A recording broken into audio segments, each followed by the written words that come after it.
The first case is Yulissa Thaler, who was arrested in May 2022. Thaler got in trouble in Onnoro because someone told the police about her car. The car had a broken back window and a flat tire. When the police arrived, they noticed blood on Thaler's car. After checking, they found Eli Hart's body in the back of the car. Holy we got a body. All right, let's cover it. The doctor said the boy was shot many times with a shotgun, and they called it a murder. Thaler's former boyfriend, Robert Picaranian, told the court that Thaler and Eli argued one evening because Eli didn't want to go to bed. He mentioned that Thaler left the home, put a recently purchased shotgun in her car, took Eli, and went downstairs. But when he asked Thaler about the situation the next day, she simply said, "I had to go do something." Later that day, the police found a body in a blanket in her car. Before Eli passed away, there was a big argument between Thaler and Eli's real dad, Torrey Hart, about who should take care of him. Official papers said that because Eli's mom wasn't doing well mentally, he had to live with other people temporarily. But just a short time before Thaler got in trouble and was arrested, she was given the right to take care of Eli all by herself. CPS was sent an email from Eli's school about teachers that had concerns with Eli's safety. Not only did they take those warnings into account, they took Thaler off drug testing, stopped confirming that she was attending her parent counseling sessions, and when Eli expressed that she was hurting him, CPS did nothing. Torrey Hart took legal action against the people in charge in Dakota County who declared that Thaler should have custody. It was decided that they would have a trial in federal court in 2024 to figure things out. There were internet searches made by Thaler that proved without a shadow of a doubt she was the murderer. She Googled life insurance policies. How much does insurance pay for a dead child? But the one that was more disturbing was the search, how much blood can a 6-year-old lose? Eli Hart's former foster mother, Nikita Kronberg, said that Eli was an amazing 6-year-old boy. He was kind, made friends easily, loved reading books. But Eli was so much more. Eli was an amazing 6-year-old boy who always woke up full of energy and laughter. Eli explored, played outside, fished with his dad. Eli was an innocent, loving 6-year-old boy. He did not deserve this. Eli deserved to grow up and have a safe and happy life. Thaler was convicted of the first and second-degree murder of her 6-year-old son, and she would spend the rest of her life in jail. In her final chance to address the court, she showed no remorse and said, "I would like to say something. Go ahead. I'm innocent. You all, you're garbage. That's all, Your Honor." After the court proceedings, the family mentioned that their attention is now on raising funds to build a playground and mound in memory of Eli Hart. They also wanted to ensure that similar incidents don't happen to other kids in the future.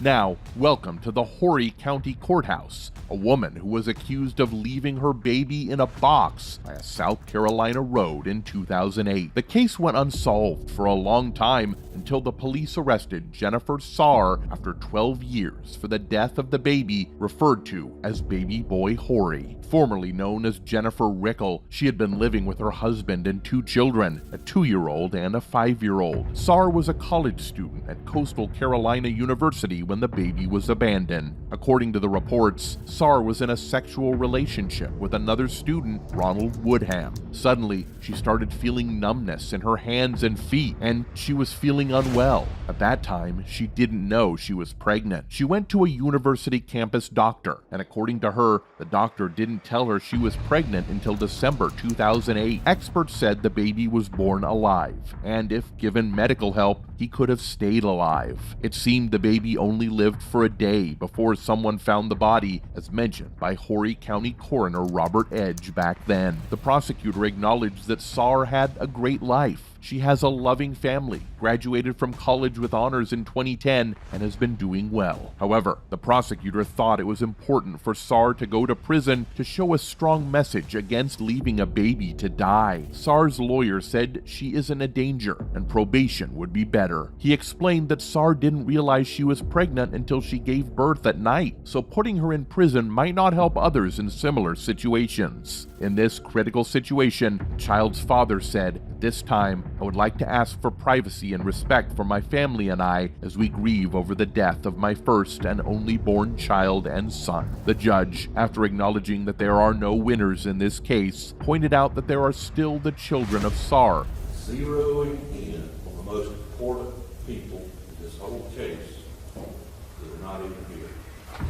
These two children, 85 and 30. That will be most affected by this situation. The judge, Paul Birch, decided that Jennifer Sar would spend 10 years in prison. 4 years were set aside because she had been staying at home as part of house arrest, and she was charged with voluntary manslaughter. In a hearing where Sar was being sentenced, she spoke to the court and apologized with tears in her eyes and said, I'm sorry. I am truly sorry. I'm sorry. Sar said, I am truly sorry. I am sorry that I couldn't provide the help that I needed for my child, and I will live with this for the rest of my life. Very sorry for the pain that it caused so many people, my family, and the community. I'm very sorry. And I'm taking responsibility for the bad things that I made. Sar entered a guilty plea, acknowledging that there was enough evidence to put her away for life if the case had gone to trial. She was sentenced to 10 years, but with a 4-year suspended sentence and other time also already served in house arrest being taken off, she will serve a total of 4 years in prison.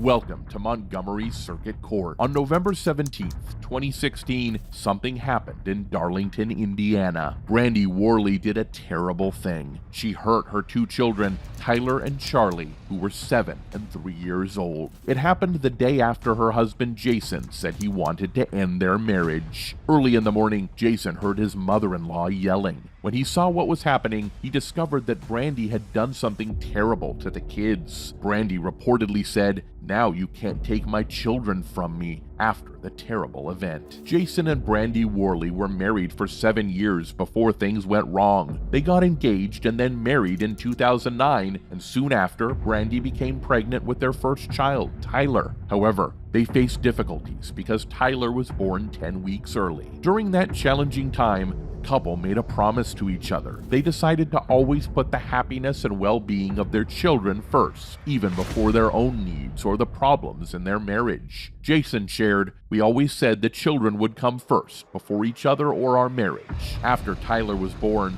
Brandy had a daughter named Charlie 4 years later. However, as time passed, Jason started to feel like his wife was not being loyal to him. In November 2016, Jason decided to tell Brandy that he wanted a divorce because of this. Later, Brandy told Jason that she needed to go to Walmart to buy pipe cleaners for one of Tyler's school projects. However, instead of getting pipe cleaners, Brandy purchased a knife. Without Jason knowing, Brandy had hidden a new knife she had bought in Tyler's room. Jason bathed Tyler and Charlie, preparing them for bed. He told them, "I love you, and I'll see you in the morning," not realizing it would be the last time he saw them alive. A few hours later, early on the morning of November 17th, Brandy woke up Tyler and suggested they have a sleepover in Charlie's room. There, she sat on her son and stabbed him many times with a combat knife. Charlie woke up briefly during the attack, but Brandy reassured her. Charlie went back to sleep, trusting her mother. Once Tyler was gone, Brandy used the same knife to kill Charlie. At some point, she also tried to end her own life by stabbing herself in the neck. Around 4:35 a.m., Brandy called 911 in Montgomery County, and what she said was very scary. She calmly told the person on the phone that she had hurt herself and she had done something terrible to her 2 children. She stayed surprisingly calm while explaining what happened and mentioned taking a lot of Benadryl, a medicine. Hey, what's going on there? I just stabbed myself and I killed my 2 children. You stabbed yourself and killed your 2 children? Mm-hmm. Okay, and what's your name? Brandy Worley. Brandy what? Worley. And where are the children at? In my daughter's room on the floor. In your daughter's room on the floor? Okay. What's What's your phone number, Brandy? As the legal process went on, Brandy didn't show any sorrow for the crimes she committed. Doctors said Brandy had depression, a condition that seemed to have taken away all her feelings. She was then given a punishment of 55 years for what she did to her son and 65 years for what happened to her daughter. In total, that's 120 years in prison. Brandy Worley was sentenced to 120 years for the deaths of her children. She has to serve these punishments one after the other, which means she will be in prison for the rest of her life.